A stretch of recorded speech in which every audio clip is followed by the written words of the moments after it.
আসসালামু আলাইকুম, কেমন আছেন সবাই? আশা করি খুব ভালো আছেন। আমিও ভালো আছি। আজকে আমি রান্না করব মূলার ভর্তা। যারা যারা মূলা খেতে পছন্দ করেন তারা অবশ্যই ট্রাই করবেন। প্রথমে আমি নিলাম মূলা, এগুলো আমি সেদ্ধ করে নিয়েছি। এখন ব্লেন্ডারে আমি কিছু ব্লেন্ড করে নিয়েছি।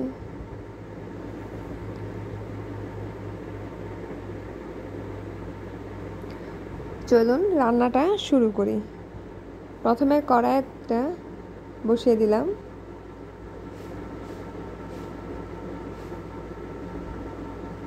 দিয়ে দিব আমি পরিমাণ মতো তেল।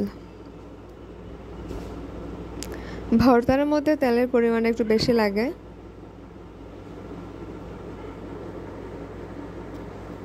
দিয়ে দিলাম পেঁয়াজ কুচি আর রসুন কুচি।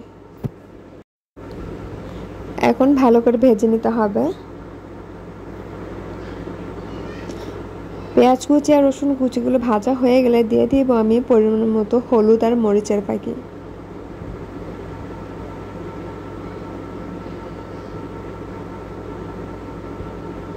দিলাম স্বাদ মতো লবণ।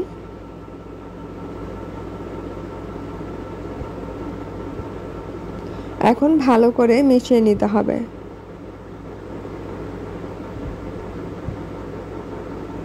মিশানো হয়ে গেলে আমার ব্লেন্ডার করা মূলাগুলো আমি দিয়ে দিব।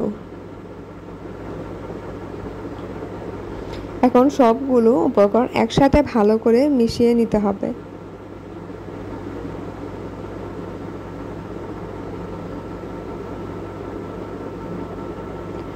এই ভর্তাটা বানাতে অনবরত নাড়তে হয় যেন কড়াইতে না লেগে যায়।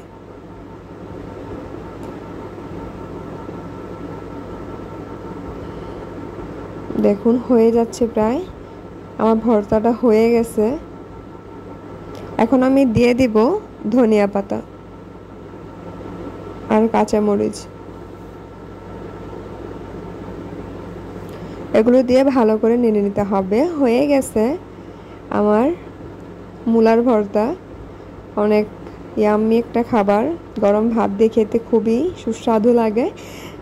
যদি আমার এই ভিডিওটা ভালো লেগে থাকে তো সবাই শেয়ার করবেন। আর সবাই ভালো থাকবেন, সুস্থ থাকবেন। আল্লাহ হাফেজ।